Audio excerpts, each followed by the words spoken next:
বাঁধ উপচে প্লাবিত নবাবগঞ্জ, পানি ছুঁয়েছে ঢাকা টাঙ্গাইল সড়ক। বন্যায় মৃতের সংখ্যা বেড়ে 58, মধ্যাঞ্চলে অবনতি, বিচ্ছিন্ন রয়েছে সড়ক ও রেলপথ।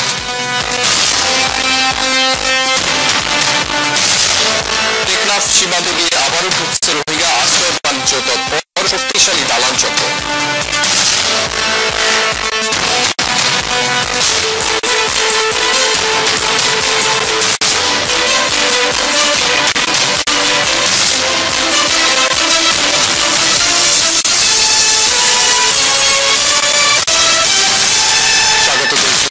মাহফুজ ইসলাম শুনছিলেন প্রধান শিরোনাম, এবারে বিস্তারিত।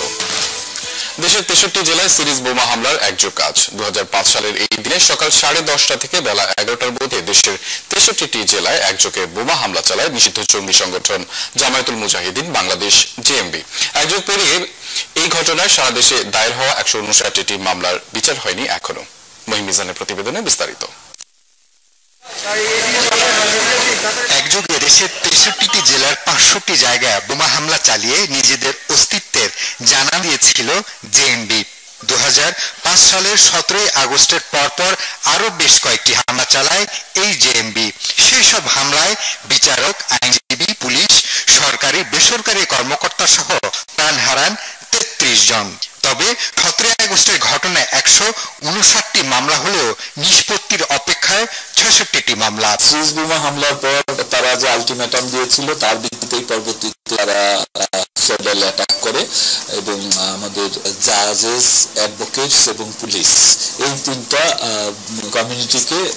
কমিউনিটির উপরে তারা একাধিক হামলা করে এবং বেশ কিছু লোককে হতাহত করে। অব্যাহত তৎপরতার মুখে পুরনো জেএমবির অস্তিত্ব হারালেও উত্থান ঘটেছে নব জেএমবি। জঙ্গি দমনে কাজ করা পুলিশ কর্মকর্তারা জানান, গুলশানে জঙ্গি হামলার পর জঙ্গিদের বিরুদ্ধে অব্যাহত অভিযানের মুখে এখন আর তারা সংগঠিত হতে পারছে না। তবে তাদের অপতৎপরতা থেমেনি। সারা দেশে ঘাপটি থাকা জঙ্গিরা ছোট ছোট গ্রুপে নাশক করার চেষ্টা চালিয়ে যাচ্ছে। বেশ কিছু তরুণ যারা সক্রিয় তরুণ, এরা যোগ দিয়েছিল অনেকটা অ্যাডভেঞ্চারের উদ্দেশ্যে। এরা খুব ধর্মীয় কারণে গিয়েছে সেটি নয়, বা অন্য কোনো অবৈধদের কারণে গিয়েছে সেটিও নয়। এই পর্যায়ে তাদের সাংগঠনিক ক্ষমতা নাই, তবে এই যে খণ্ড বিখণ্ড বিভিন্ন সময় হওয়ার চেষ্টা করে, তা আমরা মনে করি এই মুহূর্তে তাদের বড় ধরনের কোনো হামলা করার সক্ষমতা তাদের নাই। জঙ্গিদের অনেকেই জেএমবি ছেড়ে আনসারুল্লাহ বাংলা টিম সহ বিভিন্ন জঙ্গি সংগঠনের সঙ্গে জড়িয়ে পড়ছে। কেউ কেউ নিজেদের আইএস এর অনুসারী বলেও দাবি করছে। কিন্তু নাম যাই হোক, সব জঙ্গিরা এখন অস্তিত্ব সংকটে রয়েছে বলে দাবি গোয়েন্দা কর্মকর্তাদের। মহিম মিজান, 71, ঢাকা। দর্শক, দেশ জুড়ে সিরিজ বোমা হামলার অগ্রগতি নিয়ে কথা বলতে আমাদের সাথে খুলনা নিউজ সেন্টার থেকে যুক্ত হচ্ছেন খুলনা জজ আদালতের রাষ্ট্রপক্ষ আইনজীবী শেখ ফিরোজ আহমেদ। আপনাকে স্বাগত দেশ যুগে। প্রথমে জানতে চাই, প্রতিদিনে দেখলাম 159টি মামলা বিচার কাজ এখন শেষ হয়নি। দেখা যাচ্ছে যে খুলনায় কতগুলো মামলার বিচার কাজ চলছে এবং সেগুলোর অগ্রগতি কি? খুলনায় তো 10টি স্পটে হামলা আছে, সেই কারণে 6টি মামলা হয়েছে। 2টা খুলনা সদরে, 2টা দৌলতপুরে, একটি হয়েছে বৈঠাঘাটা এবং একটি হয়েছে সোনাডাঙ্গায়। তো এই মামলাগুলো এর মধ্যে একটি মামলা বৈঠাঘাটা, যেটা 2010 সালে বিজ্ঞ দ্রুত বিচার ট্রাইব্যুনাল আদালত ইতিমধ্যে রায় দিয়েছেন এবং অপর যে মামলাগুলো এগুলো আসলে এখনো ঝুলন্ত অবস্থা আছে, এখনো বিচারাধীন বিজ্ঞ মহানগর আর তারা দ্বিতীয় আদালত। সেক্ষেত্রে মামলাগুলো দুর্গতির পেছনে কি কারণ আছে আপনার কি মনে হয়? আসলে বিসূত্রিতার কারণ বেশ কয়েকটি উল্লেখ করা যায়। তার ভিতরে একটা হলো এখানে যে সাক্ষীদের যে অভাব, সাক্ষীরা সঠিক সময় সাক্ষী দিতে আসছে না, এটা একটা বড় কারণ।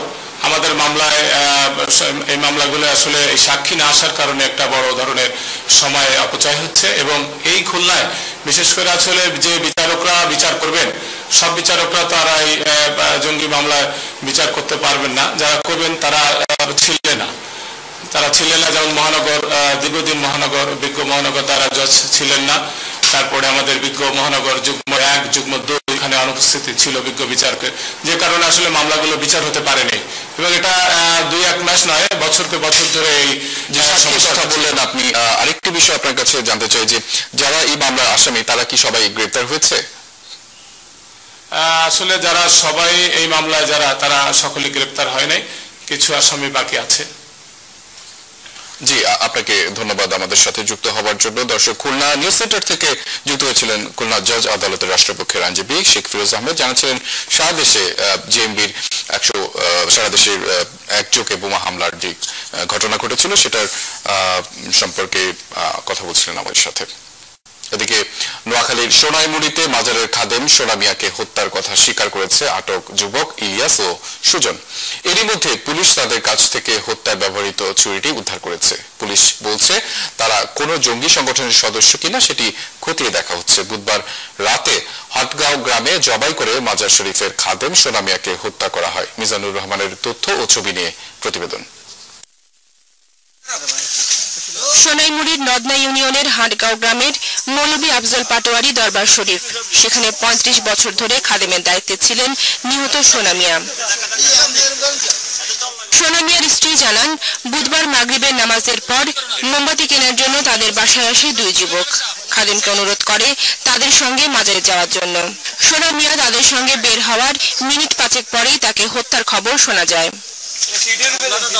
আমি মনে করছি ওর মাজারে গেছে, রাতে জ্বালাইতে যায়, একটু পরে কাকি ওর মাথায় কাকি সোনা মিয়া ডাকাইতেছে আর আমি শিক্ষকতা হয়েছি বাবা এই কাকি।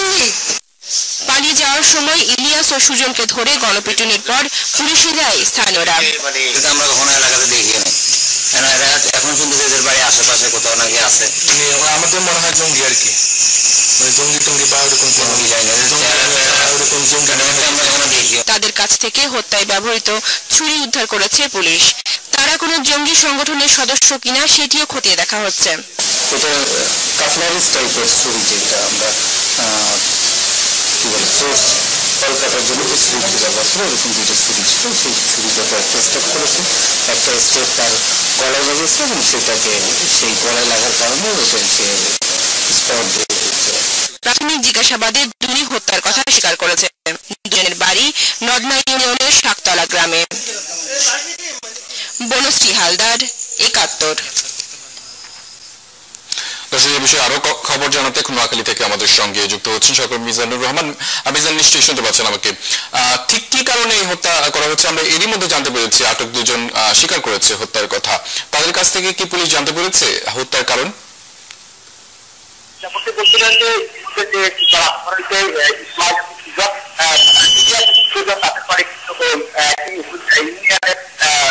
গ্রামে, তবে আমরা যে বিষয়টুকু জানতে পেরেছি তারা সেটি হলো যে সেই দুজনে সেই দরবার শরীফে আসছে এবং তারা আগে খাদেমের কাছ থেকে বিভিন্ন ধরনের পূর্ণ করার জন্য তারা সেখান থেকে বিভিন্ন ধরনের পানি বিভিন্ন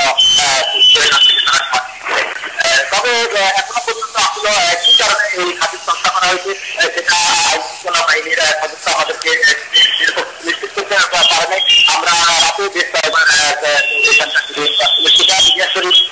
অন্যান্য কর্মকর্তার সাথে কথা বলেছি, তারা বলছেন যে এই বিষয়ে তারা আসলে তারা তদন্ত করছেন, তদন্ত করে তারা আসলে আমাদেরকে বলতে পারবেন যে কি কারণে খাদ্য করা হয়েছে।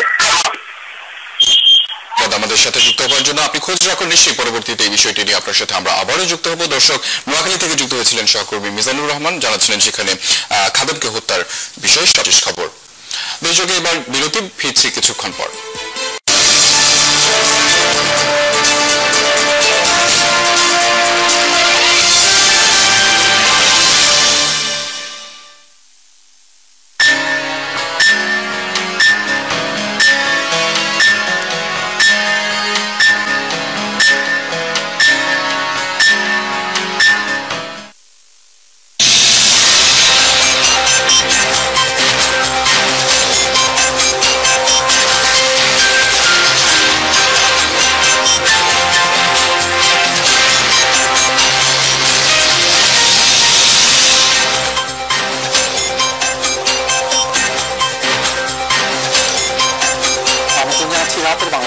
সঙ্গে থাকছে আমরা দুজন, আমি দেবাশিস সরকার এবং আমি নুসরাত বৃষ্টি। শুরুতেই জানাবো শিরোনাম। বঙ্গবন্ধুর একক